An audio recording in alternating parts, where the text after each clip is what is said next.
Featuring prominent industry vendors, moderated by an independent analyst, Solutions Review presents the Expert Roundtable, an in-depth panel discussion focused on solving strategic enterprise challenges. I'm Doug Atkinson here at Solutions Review, and welcome to this Expert Roundtable on how to scale your AI with an intelligent data platform. Today we have assembled a powerhouse panel of professionals from companies that are leading the enterprise data and AI revolutions, including Microsoft, Databricks, and Neudesic. We have gathered this panel to share their experiences, discuss best practices, and offer guidance for organizations looking to build AI pilots and move them into production. To drive this discussion, we have invited veteran data expert Wayne Eckerson. Wayne is the president of the research, consulting, and advisory firm, the Eckerson Group. He is an internationally recognized thought leader in the business intelligence and analytics field, and he is a sought-after consultant and noted speaker who has conducted many groundbreaking research studies and written 2 widely read books, The Secrets of Analytical Leaders and Performance Dashboards, Measuring, Monitoring, and Managing Your Business. Wayne, I'm going to turn it over to you now. Thanks very much for being with us. Thanks, Doug, for that very generous introduction. So as a background for this conversation, I'd like to talk a little bit about the topic. So with the advent of large language models like ChatGPT, most people now recognize that AI holds tremendous promise. It's like having a tireless superintelligence in your back pocket. And organizations are eager to benefit from this revolutionary technology. Yet, many companies have stalled in their efforts to move generative AI applications from pilot to production and scale them to the enterprise and beyond to customers and suppliers. This is understandable, but why? 4 factors. 1, the technology is racing ahead faster than most companies can digest it. 2, development teams need to upskill their staff to learn new tools, platforms, and techniques. 3, AI comes with significant risks that companies must understand and address before deploying with confidence. And finally, the effectiveness of AI all comes back to data. The phrase garbage in, garbage out especially applies to AI. The quality, accuracy, and fairness of our models depends largely on training data. So it's imperative for organizations to have both people to govern and manage AI data and models and an intelligent, scalable, AI-ready data platform to facilitate AI development, governance, and execution processes. Fortunately, today we have an expert panel to help us sort through how to scale our AI initiatives by implementing an intelligent data platform. So let me quickly introduce our panelists. First, we have Nageshwaran, as Director of Technology, Data, and AI at Neudesic, a global professional services firm. We have Jeeva, Global Market Leader of Azure Cloud Scale Analytics at Microsoft Fabric. And John Young, Managing Director of Field Engineering at Databricks. Welcome, everyone. Thank you for having us here. Great. Thank you. Yeah, well, it's a pleasure to be moderating this esteemed panel. But let's first address the elephant in the room. We have 2 major players in the data platform space, Microsoft and Databricks. Are you competitors or collaborators? How do you partner, if at all? I'll open it up to anyone.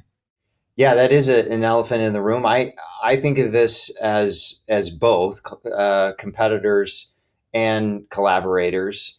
And true partners in pursuing the best data analytics platform for customers. And I say both because really when we look at how customers are engaging with Databricks on Microsoft, we see a lot of business value, the most business value being achieved when Databricks and Azure come together, and that's borne out through very large enterprises using petabyte scale data, and smaller enterprises where they're just looking at gigabytes of data, perhaps, and that's across all spectrums of analytics, dashboarding, high value, classical machine learning, as well as more current generative AI and large language models. So I think we're both competitors and collaborators. I think competitive aspects make us collectively better, and the cooperation and partnership really bring us, together for the benefit of the customer ultimately. Absolutely, John. I will push it even further. I just wanted to clarify this, that Microsoft Fabric is a Microsoft data platform and Azure Databricks is a Microsoft first-party product. So absolutely, we are committed to both of these products. So there is absolutely no competition in our mind when it comes to how we are actually positioning this to the customers. And where I would like to begin with where John ended, right? Keeping the customer in mind. And that's the most important thing that we can all do. And from that perspective, I think about the wealth of options that we provide to the customers with best of both worlds story compared to any one of our competition. I think it's like almost you will get an idea that it is actually hammer looking for a nail. But from Microsoft's standpoint, I think when it talks to the customers, there are multitudes of factors that will actually govern the customer's choice about a data platform. Number one, the existing investment. And one of the most important things that we always tell our customers is that if you already have an Azure Databricks investment, continue to make investment in that. It is durable and it is actually preserved for long term. It's as simple as that. We don't want to confuse. Number two is that anytime when customers choose a data platform, they should actually make an intelligent choice based on the existing investment, as I said, but also the existing user skill sets that are available within the organization. And number two, it is also about the ROI. What is the cost of doing analytics? Three, it is also based on what are the workload requirements for it. You don't, you can actually benefit from having two different options that can actually serve two different workload requirements as well. So user skill set availability, the ROI that you are actually looking to do, the cost of analytics, all of these things actually going to make a choice. And from that standpoint, I think Microsoft actually offers the customers the best choice of both choosing between Azure Databricks and also Microsoft Fabric. And both of these companies, like John said, although there may be a competition that exists at the higher level, the companies are actually committed to bring integration between the two platforms a lot more easier for customers in the days to come. And it is going to provide a best option for customers. Great. So let me direct the next question to Sai. We don't want to leave you out. Sai, what are the most common challenges you've encountered when scaling AI deployments? How have you addressed these challenges to ensure successful scaling? Great question to start off with, and thanks for that. As we all know, it's been a trendsetter lately with all the AI developments that we've been seeing, and with that comes a lot of challenges as well, right? Yes, there's a lot of excitement in how we can leverage these technologies to scale and how we can scale the business value to go to our customers or organizations. However, when we speak especially about AI and how to scale, we kind of have to start with recognizing what challenges come with. A few of them that I can think of is around, data quality. It starts with your data. Data is core to your AI applications. Data quality and governed data, becomes a pressing challenge that needs to be addressed. And then, we're also talking about infrastructure challenges. AI workloads require a lot of compute, a lot of storage, and that comes with a lot of overhaul on the infrastructure that needs to be addressed. Challenges part of it. And we're talking about AI models, right? You're looking at training your AI models, specific data sets, or domain-driven data sets, or subset of those data sets. We want to make sure there's challenges. There comes some challenges with that, where data drifting is a possibility, biased data is a possibility. We want to make sure that these are addressed as part of it as well. And just to look at a few other kind of mechanisms on how we can solve this is, first up, start with how we are going to be able to govern your data. I mentioned that's been a challenge. We can overcome that with establishing policies and procedures, and being able to leverage, tools that are available for, accurate data governance and data quality measures, right? You're starting with your data. There could be some ways you can enforce those policies to track those anomalies and be able to capture them, alert your, system administrators or database administrators to be able to fix as soon as possible. When we're talking about infrastructure, that's where cloud cloud service providers like Azure is so powerful, providing you the ability to scale up or scale down depending on your needs. So moving away from some of the legacy system that could pose a challenge for these infrastructure needs into a cloud-based environment, could solve that and, work with your CSPs to identify mechanisms around following best practices and how you can kind of be able to leverage those specific cost management systems to keep a control over your costs while you're also scaling your AI. And I talked about model drift. There's challenges around that. Challenges. We mentioned about data sets and how you train your AI models. Of course, what's very important is retraining your AI models from time to time. These data sets, with specific needs over time, challenges produce the results that you're seeking, which is why the retraining really becomes important. And also implementing some feedback loops or feedback mechanisms. I kind of want to highlight how Databricks has the concept of LLM as a judge that you could leverage as part of the Mosaic AI framework. There's other tools, not just to name a few. These could really help in kind of bringing in the human into the feedback loop, along with leveraging other LLMs to provide that additional feedback. So constant feedback mechanisms and being able to retrain your AI models with these newer data sets, kind of will establish those accurate responses, which will further help you in scaling your AI right? So these are some of the things that we can think about. One last thing I want to also mention is I talked about data governance, but it's very important to also look into AI governance. But data governance is kind of a subset of AI governance, for lack of better words, because responsible AI, ethical AI, these things are part of the AI governance ecosystem challenges. And it's very important when you're scaling, especially for enterprises, to think about what your governance strategies will look like, not just from data perspective, also from an AI perspective. Because more often than not, I spoke about biases, that would really, harm how you scale your AI applications. And there's no clear policies defined on how you're going to address that. That's going to pose a threat. So keeping those things in mind, we want to make sure we start off before you identify your use cases and, from moving from pilot to production and scaling from there on. Challenges. Place your bets on a strong foundation, beginning with strategy. Challenges. How are you going to define your data governance? How are you going to define your AI governance? A lot of great points in there.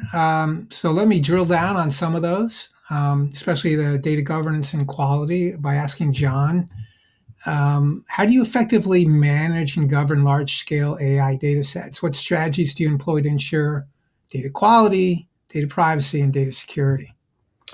Wayne, I think Sai, said a lot there, and but he hit on two really key points, right? It's all about the data when it comes to building AI, any kind of AI, and more and more, it's about how we govern that. And we manage and govern large scale AI data sets by leveraging really on Azure Databricks a unified open data lakehouse, and we use Unity Catalog to ensure consistent governance and security across data and AI workloads. Right, companies want to leverage more than just unstructured data. They want to be able to use and talk to their structured data. They want to be able to talk to their documents. They want to interact with external services and agents. And they want to also provide guardrails that are, appropriate for each use case.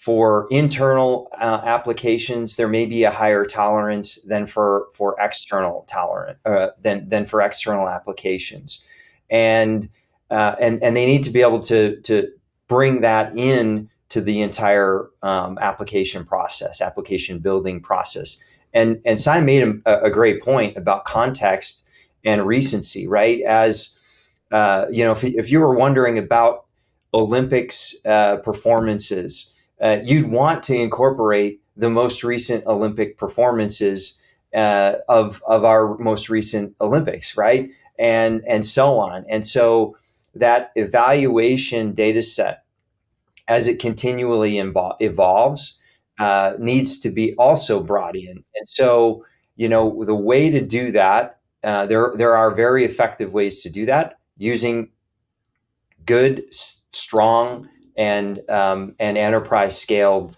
data and governance methods. Yeah. So another thing that Sai mentioned was infrastructure and making sure that scales. So I want to ask Jeeva, what are the key considerations for designing and building scalable AI infrastructure? How do you choose the right hardware, software, and cloud platforms? Wow, such a broad question. So maybe I will take a shot at this. Okay. Literally in the last 2 years' time, there is not a single day that has actually gone by without a new company that is providing a specific point and solution for customers to benefit from. So innovation is great, but this whole data landscape is actually is hyper fragmented with thousands of options for customers. That's where the complexity comes in. And on top of it, what we are also seeing as an emerging trend is that most of the companies are trying out purpose-built, specific silicon level, and also the infrastructure for various degree of use cases. So let me take it one level down and try to generalize to make sense with the audience here. If you think about a data platform is something that has evolved over a period of last 20 years time. And primarily, we stitched together a lot of different data systems as and when they came to solve a very specific problem with an extensive system integration work. And kind of it actually worked for us until today, right? And if you think about it, all that we did with our data platform was all focused on the operational reporting that is focused on yesterday, last week, last month, and last year. So it worked for us.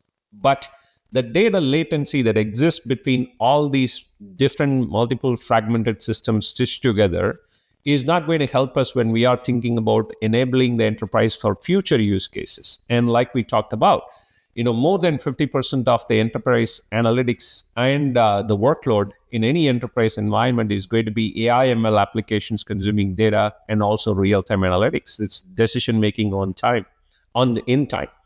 And if you think about that, the data latency has to be removed. And that means that most of the companies are thinking about simplifying the data infrastructure with that degree in mind, about how can I actually choose a data platform that focuses on providing me the efficacy in the way that the data is being served across the organization. And then the second thing, both Sai and John already talked about the data governance piece of it, right? So gone are those days where the users and the business users and the developers had a lot of time to bring all the data and then spent a lot of time to do during the curation of the data and everything else. So the future is about how liquid the data is going to be for consuming in applications or in AI ML model development and all that stuff.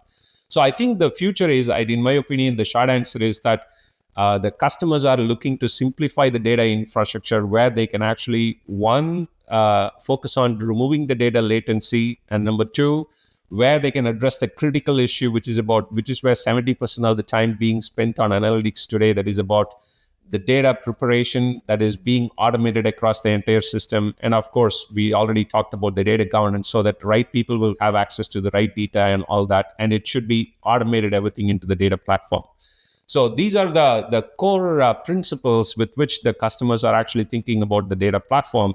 But like I said, this is a broad question. And the way that you think about it is that companies are experimenting a lot of different innovations in this entire space, starting with the purpose-built silicon all the way to their specific hardware to suit specific AI use cases and everything else. Wait. I'll just add just a couple points on that because I completely agree, right?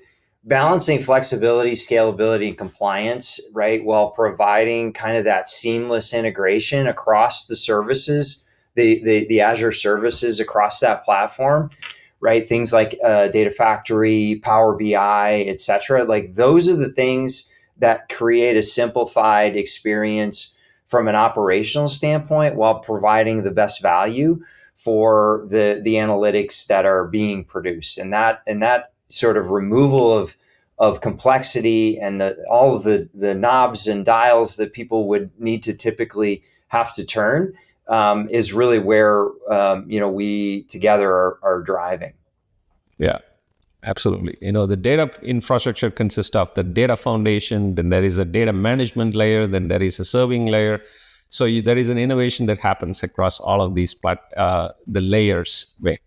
Great. Well, let's move on to model development. John, you want to tackle this question? What techniques and tools do you use to optimize AI models for performance, efficiency, and scalability? And how do you balance model accuracy with resource constraints? So, we touched a little bit on it before around tolerances, guardrails, and tolerances. I think what's important as a former practitioner leading a data science and machine learning practice, we talk about the investment in creating those training and feature sets, right? How do you train the model? And then there's work that goes into evaluating that model, evaluating for accuracy, for performance, for in the current days terms, hallucinations and those kinds of things. The things that the platform and our Azure, Databricks, and Microsoft bring those practitioners are really trying to are really attempting and driving towards getting those practitioners to be most effective at building, at being close to the output, being close to the outcomes that the customer is seeking, right? With our Mosaic AI platform as an example. You want to be able to interact and compare many foundation models, not just one model that's commercial or not just one model that's open. You want to be able to do this and interact with multiple models across the platform. Our playground is really designed to be able to do that, easily interact with foundation models, commercial and host and open, host those internally, host those externally. We want to be able to compare in an easy way and can compare output, latency, and other performance characteristics across those models. And then we want to be able to rapidly experiment with prompt engineering and text generation, fine tuning, and parameter tuning, et cetera. And to do that, which is where most of that high value is created, right? There's certainly value created in the data engineering and the data preparation, and it does consume a lot of a practitioner's time. We want to try to make that more efficient, right? And allow for the time to be spent on that higher value, the creating and the right guardrails, the creation of those outputs and the accuracy, et cetera. And then to be able to use the entirety of the innovation that exists in the world, both open and commercial. That's what the Azure, Databricks, and Mosaic AI platform is really trying to drive, is creating that efficiency for the practitioners. So I actually had a follow-up question on that, and it's for John or anyone, which is, we all heard about the hallucinations that the Gen AI models can generate. And this gets into the whole notion of explainability and accuracy. How do you ensure that what's generated is accurate? How do you validate that? How do you explain it if you need to, so people understand where it's coming from? I'll jump in really quick, and then would love to get Jeeva and Sai's perspective. I think it does go back to governance, right?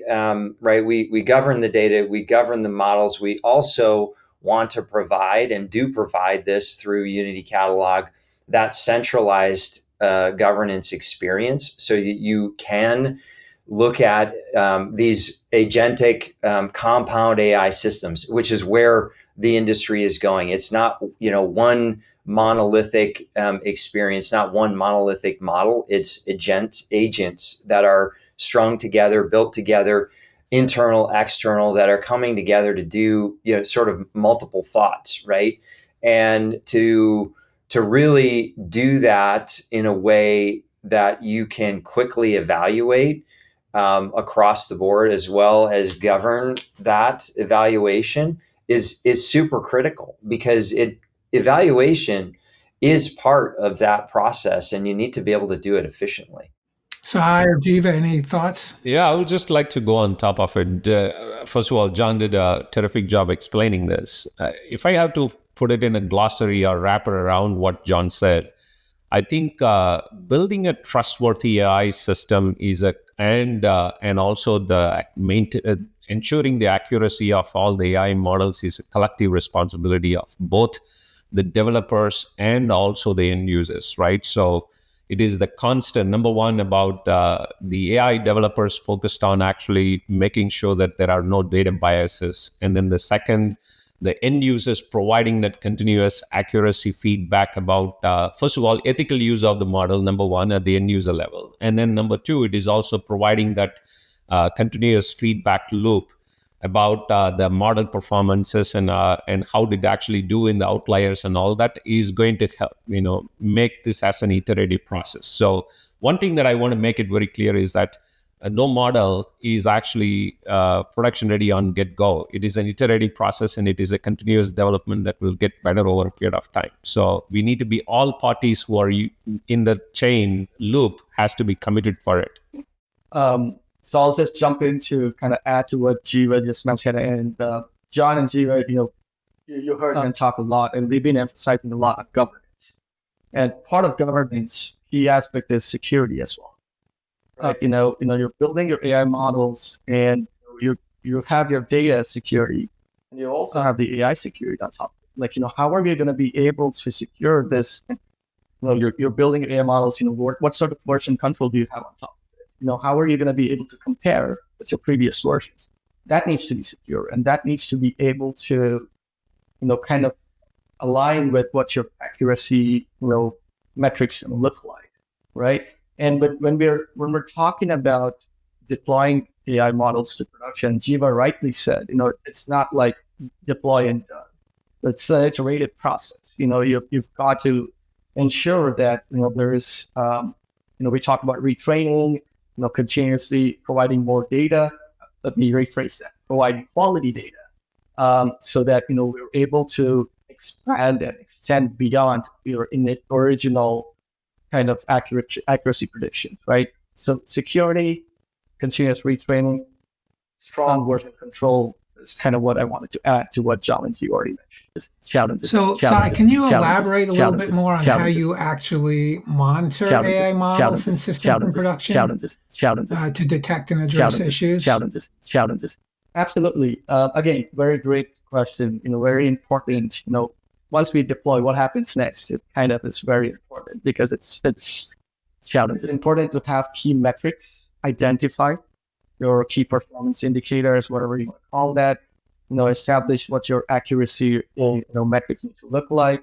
What is the when I'm talking about monitoring, what's very important is also the alerting mechanisms. There might be some anomalies that come in. How do you identify those? What would be your call to action on that, right? Challenges. Reporting on top of the issues is good, but you need to be able to take action on top of it rather quickly, right? So being able to identify and being able to kind of provide the troubleshooting steps to be able to kind of address them is important. And I would think, accuracy, precision, metrics, and then KPIs around that would be one way to look at it. And we talked about, maintenance, or not just monitoring. So when it comes to maintenance, retraining is a topic that we've talked about already. So you've got to continuously keep training your AI models in production as well, supplying the data. And one other key aspect of this monitoring and maintenance is, again, I'll go back to the version control. And keep retraining your model. However, you need to be able to understand, what's that previous version look like, and how you're going to compare, and what sort of metrics was it providing you. You have these sort of analysis that you've already done with the previous model. So how can you actually leverage that? Probably build some machine learning algorithms on top of it and estimate what those future metrics would look like. And does that align with what you're looking for, right? So these could be some ways how you can monitor and proactively monitor, right? And then be able to leverage them to retrain and your models better. One key item I also want to add is performance. And you want to monitor the performance of these models as well, not just the other metrics that I just talked about, right? And performance is a key metric. And how do you actually do some benchmarking? And again, goes back to those previous versions. How are you going to be able to compare? Is your performance doing better than the previous model that you probably deployed? And comparing those and being able to learn from what could be done better, probably providing a subset of data that's more relevant to the use cases that you're looking at. Could be one way to do that, and kind of go from there. So these would be some of the key scenarios in terms of monitoring and maintenance that I would like to add. Yeah, I'll just add a couple of quick bullet points on that. Like, I think we are practically, we are seeing, as I mentioned, cost is top of mind, right? We're seeing costs drop considerably in training as well as inference. And that is top of mind for executives driving these internal use cases. We're also seeing that fine tuning of embeddings becoming more frequent, and customers are really kind of pushing the envelope to really demand, no or very few hallucinations, and that starts to become a little bit more artistic and demanding really a shift towards querying more of the structured data, because structured has a lot of I guess crispness or objective aspects to it. And these fine tuning, this iteration that Sai mentioned, the ability to iterate and fine tune produces better results ultimately when added on to these larger models. And those are some things that we're really seeing come to life in practice. So, but it's an exciting time. All of that said. Question for John and Jeeva. Is it, there's a lot to do. We've talked about everything from governance to maintenance and monitoring and performance management. Are your customers pushing you to create the end-to-end platform to do all of this in one place, the single interface, so that it's easy and that you can actually abstract a lot of the complexity to make this much more streamlined, easier process for people to take advantage of? Is that where you're headed, or are you going to let certain piece parts be done by industry specialists? So maybe I'll take a first crack at this, John. Like I said, first of all, that's a great question, Wayne. And one of the things is that, like I mentioned in the beginning itself, that if you want to really do a cost-effective, if cost is no object, anybody can do any analytics and any AI model. The problem is about the ROI. So if that is the most important factor, then the number of use cases that a company can actually go after will actually funnel down to the most important critical one that will actually matter to the organization. And if that is the criteria that we need to work with, as cost as the primary driver, I think the most important thing is that where you can actually do most of these things, right? And in the most cost-effective manner with the least overhead in order to do all of these work. But when I say that, I'm also cognizant, because I already said it in the beginning itself, that in the last 2 years' time, we have seen several innovations that are actually coming, and there are a lot of explorations that are going on from companies to build purpose-built silicon, purpose-built hardware for very specific AI model use cases and everything else. So we are going to see the accommodation for all those purpose-built systems and specific applications which come to solve specific problem. But in majority, because the driver is focused on doing all of this AI in a cost-effective manner and ROI for those use cases, I think the customers will eventually gravitate to a point where they can actually do most, if not all in one particular platform. John, your thoughts? Yeah, 100%, Jeeva. I think we start at price performance and lowest TCO. That is infrastructure, that is people, and that is ongoing operations, build and deploy. That's TCO. It's not just how much did this job cost to run versus how much did it run on another sort of piece of hardware, if you will, right, at the base level. So if we think about total TCO, it's all of those things. And so the platform really needs to drive the innovation of these technologies, really need to drive towards maximizing total cost of ownership, best price per performance. And that's really done through better prediction and optimization of your workloads in an automated way, building that into the platform, and then creating and bringing in intelligent experiences like Copilot, like Databricks IQ, like SQL Editor, and the AI BI Genie and Power BI, et cetera. Like those are the things that those intelligent experiences which meet the users and the analysts and the data scientists and the engineers in a conversational place, that drives lower TCO. It just absolutely does. So automating and the optimization of those workloads and the operational aspects of that, and then bringing intelligence to the data and the experience is what's going to do that long term. So kind of using AI to optimize AI. Absolutely. Yeah, absolutely, Wayne. Yeah. So Jeeva, I want to follow up with something you said about purpose-built chips. Do you envision a day where for a specific use case, you might go out and buy an appliance, bring it in, plug it in, and do it?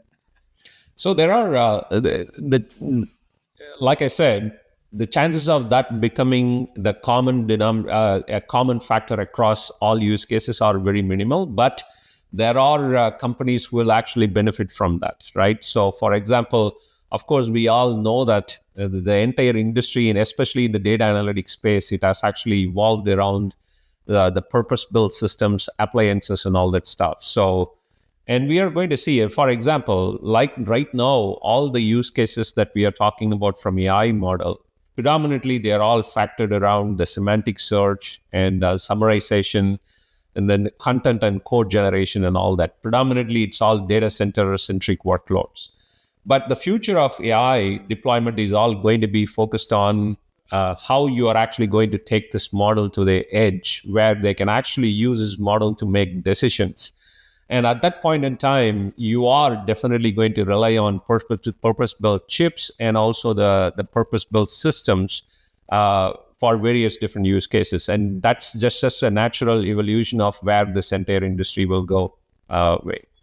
So when you say the edge, I assume that those are use cases that are very well known, right?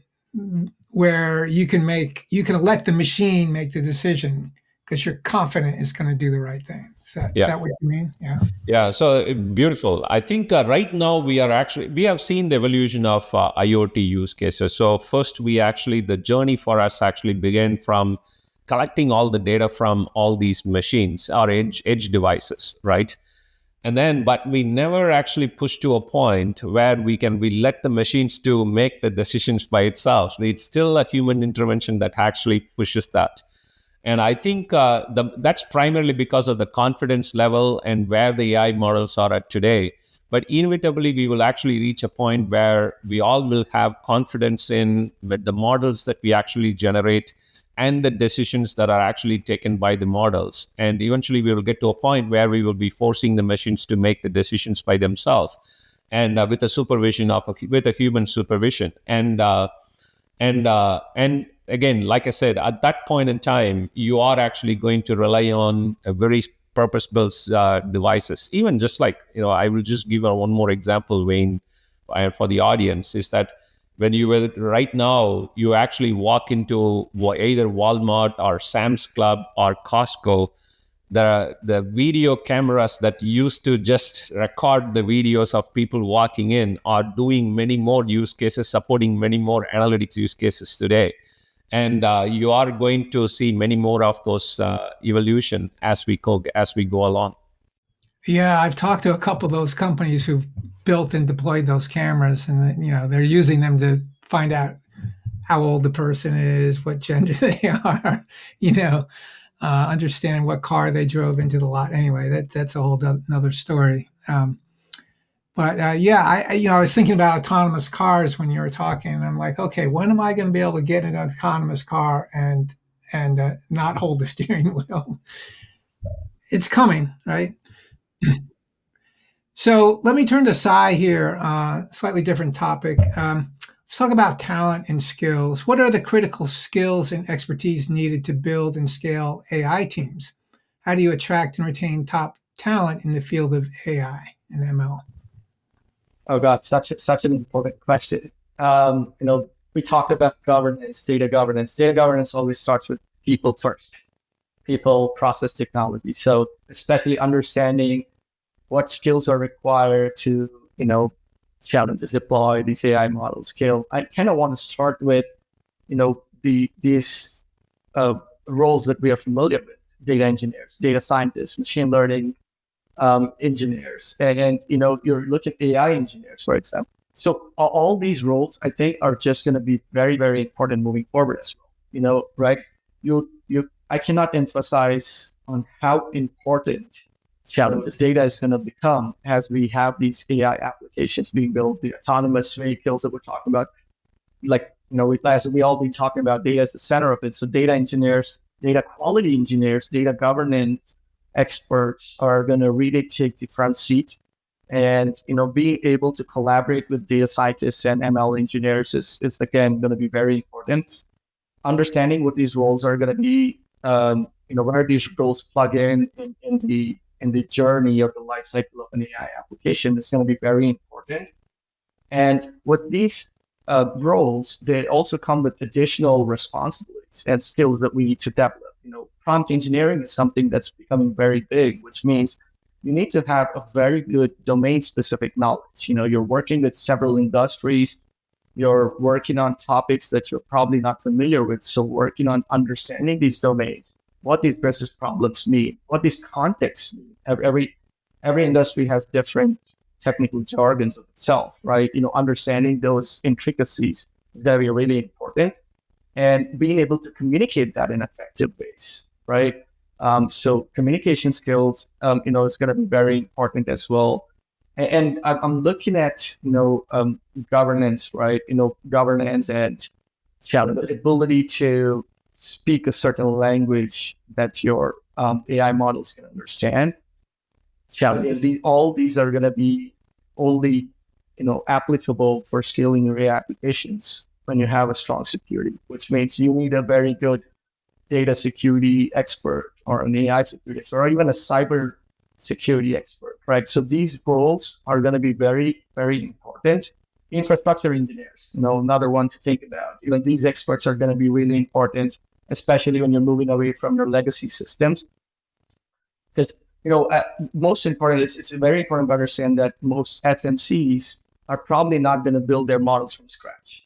You're leveraging these existing large language models from all these, open source models that we have available, right now, Azure OpenAI, there's GBRX. So you're probably starting with one of these and fine tuning, your models to your specific data sets. So understanding how this works, being an AI expert to do it, it's going to be really critical. And when we say we need these experts to do this job, that comes with a specific expectation. how are you going to upskill them? You're probably going to want to retain your existing talent, and be able to upskill them. So it's very important to understand, what courses they need to take. Microsoft Fabric, I'll just talk about the recent courses they have released around DP 600, Microsoft Fabric, DP 700. That's something that came out recently. So making sure that your employees have access to these and being able to get on top of that and getting certified is really going to be key. And then move forward from there. I'll just add to Sai's thoughts there. I think within Databricks, we have one of our core culture principles is what we call raise the bar, and it's really about building the internal talent, the talent that we have brought in, and really investing in them, both in the way of providing feedback and growth opportunities, learning opportunities, that continuous investment in learning. We really spend a lot of time taking all of our field and putting them through, putting everyone through at all levels through deep technical training on the product and across the platform, across Azure and the places where we integrate with other Azure native components, and as well as the features of our platform. The technical depth that's required to really build, deploy, and manage these systems is increasing, and we really have to drive for raising that talent, investing in that talent as organizations, but also looking for people who are curious, looking for people, as Sai said, with really a domain passion, I sort of think of it as, and who want to tackle challenging, complex problems. And those kind of combinations of motivation, talent, and opportunity, when they come together, I think we can do really special things, for companies and for the world at large. So, a question for Jeeva. Talk about ethical considerations. It's been a big issue with Gen AI. What would you say are the ethical implications of scaling AI deployments? How do you ensure that AI is developed and used responsibly and ethically? Yeah, so such an important topic, Wayne. Anytime when we talk about AI, and that's primarily comes from this, right? So, like I said in the beginning itself, when we were talking about how to maintain the accuracy of AI models, I actually said that building a trustworthy AI system is a collective responsibility from AI developers to end users. Now, in this context, it is also one more ecosystem player, which is the policymakers and ethicists, right? It is a collective responsibility of all these three parties. So let me dive into the little more deeper on the AI, the developer side of it. So we all, Sai talked about it, John talked about it when it comes to the data biases. So now I want to provide a little more granular view of it. The data bias, of course, your AI model is going to perform only as good as the data that you actually train the model on. And anytime when you exclude consciously certain data, then the models are not going to be a fair model for everyone, right? And so there is a sampling bias that happens. And that is a conscious decision. Sometimes mistakes do happen, but there is a consciousness and ethics come into play there. And then the second thing is that it's also something we call as temporal bias, which is about taking a data set that belongs to a particular period in time, and then but applying the model for making the decisions for a longer period of time than the model set that you actually trained it on. And that is going to have its own implications too. Again, that comes down to the ethics of it too. And then the other ones are more focused on committing to train the model. I think Sai and John actually talked about it at length, that if you don't train the model, and if you're trying to run the model only on the outfitted outfitted model to the sample data, then it is going to perform badly over a period of time, because it's not going to perform well on the actual real data sets. So there has to be, again, a commitment that goes into making the model iterative and continually improving one too. So with all these things, what I'm talking about is this is where all of these things come to the human intervention, right? From AI developers. So how do you use the model? Is there a fairness in training the model? And are you bringing in all the data sets related to that? And how do you design and develop all these models? And there is a fairness in terms of how the models are actually being programmed too. So in my opinion is that ethics play a major role in making sure that the AI actually is progressing with fairness to all parties involved in this whole process, and it is a collective responsibility. And they all talked about it already, which is about how do you actually monitor, how do you actually collect feedback, where do you maintain all the anomalies and all the differences that you actually see, and what are the corrective actions that you are actually doing, and who's actually overseeing it, who's held responsible for all of these things, and how the policymakers actually come in to aid all of these process and force the companies to play by the rules. I think all of this is actually continually and fast evolving today. And these are the additional dimensions. Maybe I'll open it for both John and Sai to add any more perspectives to it. Yeah, Jeeva, right on with what you just shared. I sort of like, it's such a broad surface area. And I sort of look at, some of the things that we're seeing with customers right now, where, right, clearly RAG is, that retrieval augmented generation, that sort of workflow is really in focus right now. And so how do we get really good at doing all of the steps in that workflow and do it in a way that's ethical, that's governed and protected, and create, and do it in a single place, ideally, like in a studio, right? And that's really where Azure Databricks and on Microsoft is going, right? And continuing to build features, that you use sample code, we deploy changes as endpoints. We look at things where you can perform both online and offline evaluation of those applications that are being built. You look at predefined metrics, right? It's very, we can look at the ocean, right, and think of all the things that are happening in the ocean, but we ultimately, to deliver something of value in a production setting, you have to sort of narrow it. And, being able to collect those detailed logs and feedback for this change and store them in a single place, like like Unity Catalog and the inference tables. And then, as Sai mentioned earlier, using LLMs as a judge, right, for both online and offline eval, that feedback, being able to collect that feedback also from human experts and store that all in that studio and that playground is what drives that operational efficiency and brings the ethical and the governance and the structure around the ultimate application that gets consumed.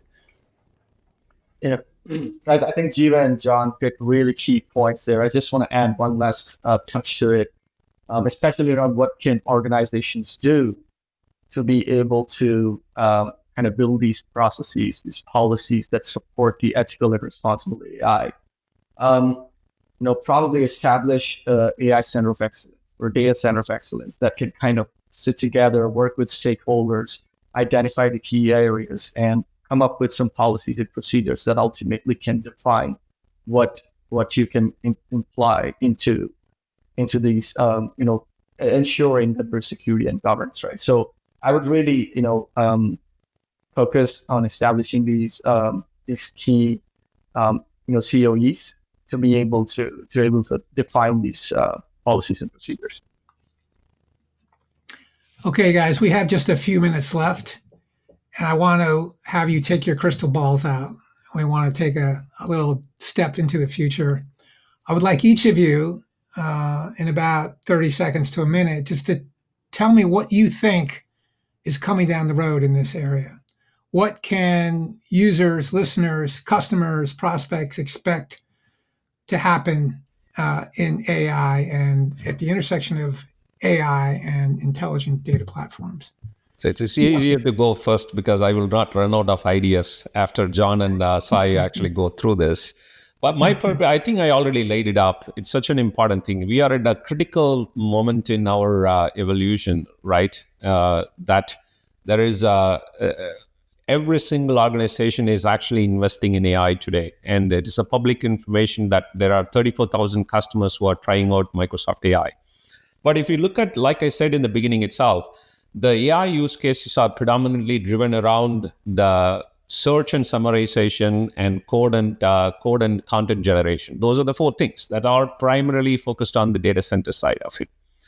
But if you look at where the future is, it is all going to go down to the edge environment. And we are already seeing it with Waymo and Tesla, with autonomous vehicles and all that. And we are actually seeing even remote surgeries that are actually being performed that are trying various degree of use cases that are actually going to come. So number one is that I think the AI is going to go a lot more farther out of the data center to the edge environment where things really happen. And because of that, it is going to spur innovation. From my standpoint, it is, like I already said a couple of times, that the purpose-built infrastructure, which is about from silicon level to the hardware, which supports all of these things. And we already saw that, although we began this entire AI journey with just large language models, the companies and the industry has come to a realization that large language models are not the only solution for every single problem.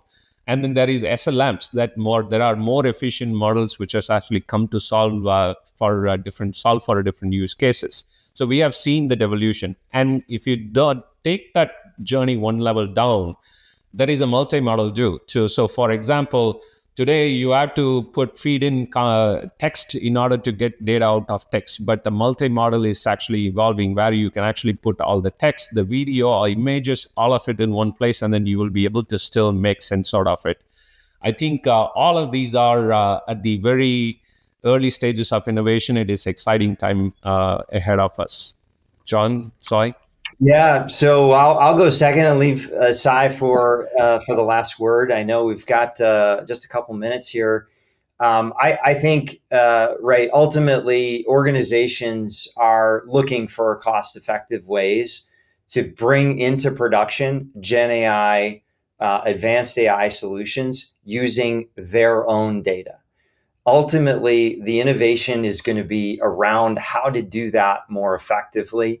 That is definitely going to be housed in the Lakehouse category, right? That data, the Lakehouse is the place to be able to store all of those different variants of data, governing that, standardizing on a governance model, standardizing that for the ingest and for the rewrite, query, etc., updating. And continuing to standardize upstack so that we take away operational impacts and operational costs out of the equation to allow for better and more efficient build and deploy. I think that is where the most value is obtained from customers, and the innovation will continue to drive us and bring unseen things at the top of that. But if we can continue to focus on simplifying and all the way up stack to produce fast production, fast paths to production, integrate with the native services, I think we're going to all be winners in this, starting with our customers. Okay, Sai, you've got like 10 seconds. I think, Jeeva and John, and we all talked a lot about TCO, ROI for the organizations. We talked about security, governance. To your question, Wayne, where's the future of AI going? I feel like we're still scratching the surface. Since we're emphasizing so much on governance, I'm thinking AI to govern AI is kind of what's going to come next. I think that's going to be pretty important in how I see it. Great. Well, thank you. Thank you all, the panel, Sai, Jeeva, John, great discussion. Glad to have you on. And I hope listeners out there, you got a lot of value out of this. Thank you, Wayne. Thank you, Wayne. Thank you. Thank you, Wayne. And have a great day. Well, Wayne, thanks very much for doing this. We appreciate the time. We also want to thank Sai, Jeeva, and John from Neudesic, from Microsoft, and from Databricks for being a part of this expert roundtable. And we appreciate your attendance as well. Until next time, I'm Doug Atkinson here at Solutions Review. Thanks for watching. If your business would like to be featured in a future event, contact us today.